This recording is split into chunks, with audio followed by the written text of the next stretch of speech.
Well, Russian hackers penetrated U.S. electricity grid through a utility in Vermont, U.S. officials say. That was the headline from the Washington Post on Friday. By now, you might have heard that these Russian hackers attempted to access the power grid in Vermont. The only problem with the story? It's not true. But this fake news story was published by the Post. And yet, among most media and social sites like Facebook, there is no outrage over this fake news. So what happened? Let's give it a reality check. So I've got about 3 minutes to explain, so let me give you the rundown. It was Friday night, 7:55 p.m. when the Washington Post ran its first article, claiming that Russian hackers connected to a high-level Russian government operation known as Grizzly Steep had penetrated the Vermont utility. The Post did not have even one single named source for this information and instead was relying on an anonymous source from Homeland Security. And yet that same evening, between 9:24 and 10:06 p.m., the Post updated the article to state that multiple computer systems at the utility had been breached. Quote, officials said that it was unclear when the code entered the Vermont utility's computers and that an investigation will attempt to determine the timing and the nature, it says, of the intrusion.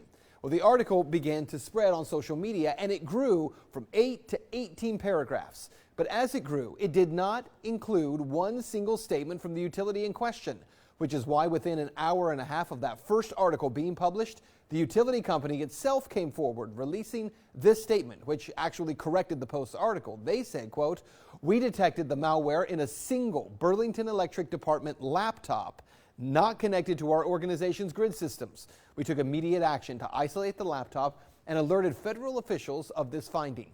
Okay, so did you get that? It was not the power grid. It was a single laptop not connected to the grid. But that laptop was still accessed by Russian hackers, right? Well, no, maybe not, and here's why. Burlington Electric said in a statement that the company, it detected a malware code used in the Grizzly Steep operation, but the malware in question is actually available for purchase online. That means anyone could have used it, or what is most likely here is that an employee using that laptop had accessed a website infected with malware. 5 days after blowing this story, the Post finally admitted it got it wrong, saying this. The Post initially reported incorrectly that the country's electric grid had been penetrated through a Vermont utility.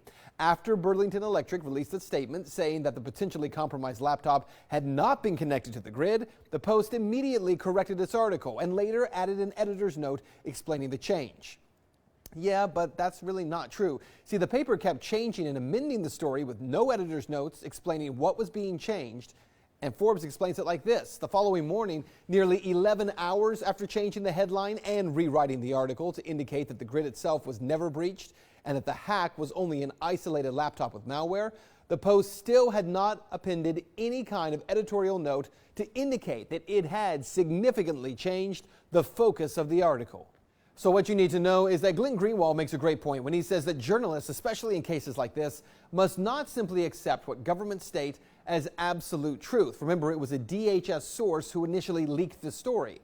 What likely happened here, someone from DHS tipped off the Post reporter about Russians hacking the U.S. power grid, and the paper decided to simply believe that source rather than take the basic journalistic step of checking the facts. It is precisely for these reasons that news organizations cannot simply accept anyone's word. Government, law enforcement, trusted sources, the average citizen, it doesn't matter, without verifying the basic facts. Because to not do so, well, that is the real definition of fake news. That's Reality Check. Let's talk about it on Twitter.